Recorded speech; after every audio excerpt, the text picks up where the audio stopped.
Hello, everyone. Thank you so much for writing with your responses. I learn a lot from whatever I get back as a feedback from my posts and videos, and even people who read my book, Fire of the Soul. Thank you so much. So, as we are continuing this journey and mutually we are learning from each other, I thought of sharing another concept which is very well debated across the globe. And you would witness this concept with every act of your situation that you handle on day-to-day basis. It could be as simple of getting and picking a glass of water right now and drinking, and it could be as simple choosing a career or choosing a life partner or a relationship or or anything. This debate keeps on happening, and this debate is there is a free will or everything is destined. Now you find this thing being said over the YouTube on the on Google's, and if you are having some research orientation on white papers. But then finally, you see a lot of opinions coming, and there are multi views for this, but broadly there are two views. And I'm just trying to state these two views, and then you can figure out where you fall in and what could be your agreements to it or disagreements to it, and you can shape your own thinking process around it and see how it fares out for you. You don't have to be necessarily a part of one view. It depends what you resonate with, and finally what your inner calling is. So one view is the physicalist view. Now, I don't want to name the scientists in the world. I don't even want to name the people who debated with me on the stage on this view. But the physicalist view says everything is matter. The primitive ontological area is matter. So that means the neural network that fires in the brain decides what you want to do. So if you follow the physicalist view, there is no free will, right? There is no free will, there is no inner voice, there is no soul, there is no consciousness. It's only the game of neural network, which is exhibited through chemical reactions and which is exhibited through the physical action. For example, a neuron fires, I lift up my hand. I don't want it, but this neuron fired, so I lift it up. So here there is no free will.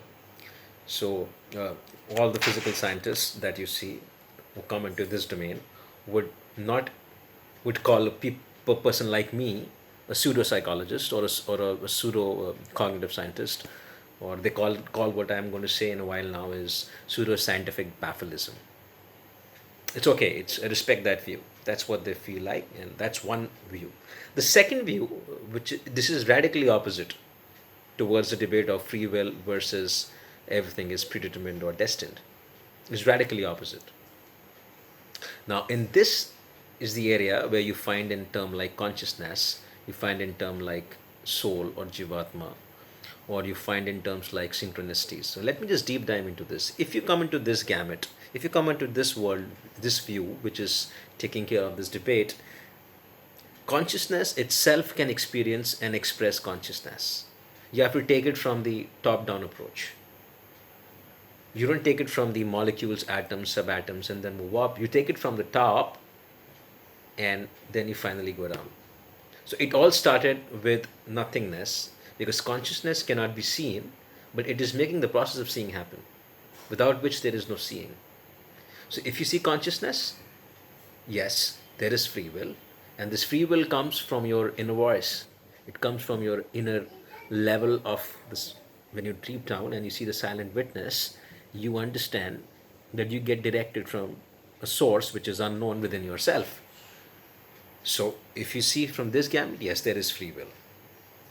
But this free will is only when you turn inwards. But it's not that easy.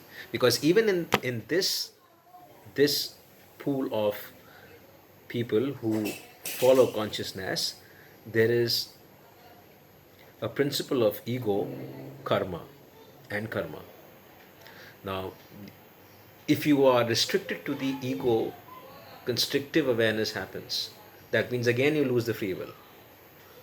You will only be trapped into the word which I use in my earlier videos, which is the karmic cycle. That means you keep on repeating that karma. For example, I had a chocolate ice cream last night and I liked it.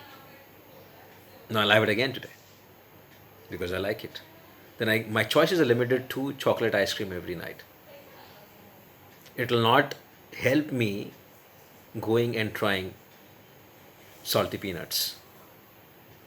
So unless I break this cycle of karma, that is only possible when I go beyond the ego reality principle, which is going beyond the qualia experience, which I shared in my last video. I don't want to repeat it now.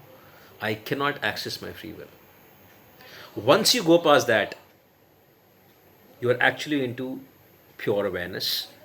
You are always a silent witness to all states of consciousness in your life.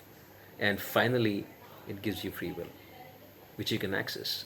Because that free will is not is an impulsive free will or a wishful free will. That is actually a state of surrender where synchronicities happens, intentions take care and materialize by themselves, and finally it it is called choiceless awareness. Okay, the Vedic terms here are, as per Vedanta, the free will here is dhyan, dharana, samadhi. Dhyan is the state of being calmness, of meditativeness across all situations and all times. Dharana is focused intention but with reflection, and samadhi is releasing in the pure silence in a transcendental state for its own manifestation. So it becomes choiceless awareness. You have the intent, the universe gives you the intent, it will manifest on its own because you and the universe are not different. So if you enter the space, even within consciousness domain, if you enter the space which is non-dual and choiceless awareness, then there is free will. Even in the realm of consciousness, if you're restricted to ego principle, you cannot access the free will because you are a product into the hand of karmic cycle, which keeps on driving you, and there is no revival out of it. The only way to access free will is when you go beyond this and get into the expanded awareness where there is no, it's a non-dual tradition then. You and the universe is just one. So the universe is operating through you.